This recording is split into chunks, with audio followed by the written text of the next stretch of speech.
आमचा धर्म वरी आहे, तो आपला ख्रिश्चनचा धर्म बायबल होता वर ठेवलेला, सगळे धर्माचे सोडून खाली होते. महाराज म्हणले स्वामी विवेकानंद ही तुमची गीता आता खाली आहे म्हणले सगळ्या पुस्तकाच्या, आता कसं आहे म्हणले आमचा धर्म श्रेष्ठ टॉपला आहे.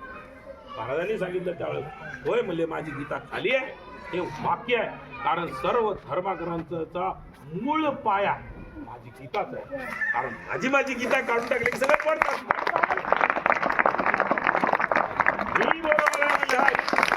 बेसमेंटच माझी गीता आहे म्हणजे सर्व धर्माचं, असं आहे का? मग महाराजांनी इकडे बोलता बोलता त्यांनी काय केलं, खालून एकानं काढलं मध्ये ठेवून दिलं. एकानं आता राहतात खोडी सगळीकडे राहतात, तिथेही होते. मग काय केलं, खालची गीता काढली, महाराजाचं खोडीकडे झाले की मध्ये कुठून टाक सेंटर मध्ये पुस्तकात. तर महाराज पलटून बघा, तुम्ही तर खाली बघितलंय म्हणजे खाली नव्हते, मध्ये आहे म्हणजे ते बघितलं, गीता मध्ये आली सेंटरला. आता काय म्हणणं आहे तुमचं, इधर ना उधर बीच में आदर आहे. ओके, इथले धर्म इधर ना उधर बीच में आदर आहे. घर का न घाट काय म्हणले तुमची धर्म, हिंदू धर्म गीता. महाराजांनी म्हणलं बरोबर आहे म्हणले, सगळ्याची आत्मा इथं राहते, म्हणून माझी गीता ही सगळ्या धर्माची आत्मा आहे. काय म्हणले मला हे काय म्हणले, भगवे ड्रेस घालून आले म्हणजे मध्ये ठेवले की आत्मा म्हणाले, आत्मा काढून टाकले की सगळं जाते मला शरीर.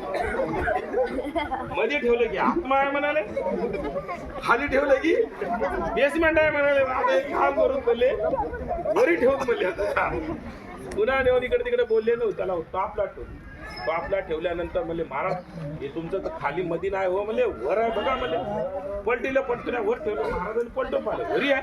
म्हणजे ऑटोमॅटिकली त्यांनी त्यांचं बुद्धिमत्ता बघा, खाली असलेली गीता वर कशी आणली, त्यांनी वर आणली. आणि पहिल्या प्रथम सांगितले माझा धर्म सगळ्याचा ध्वज पताका. सम्राट की मम्मी आली काय आता जसं मंदिर आहे त्याचा कळसाचा ध्वज असतो, अशी माझी गीता ही सर्व धर्माचा ध्वज आहे.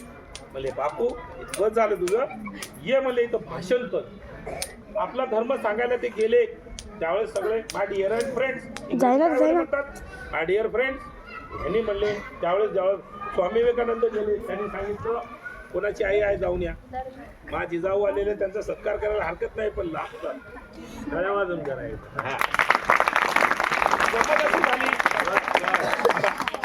गंमत अशी झाली, समोर माईक आलं, अंगावर भगवे ड्रेस आहेत, गंमत अशी झाली की बोला.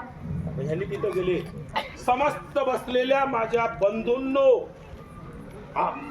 माय डिअर ब्रदर्स, सगळ्यांना त्यांनी काय म्हणलं, माझ्या बंधूंनो भाऊ, आणि समस्त बसलेल्या माझ्या भगिनींनो, याचा अर्थ माय डिअर सिस्टर्स.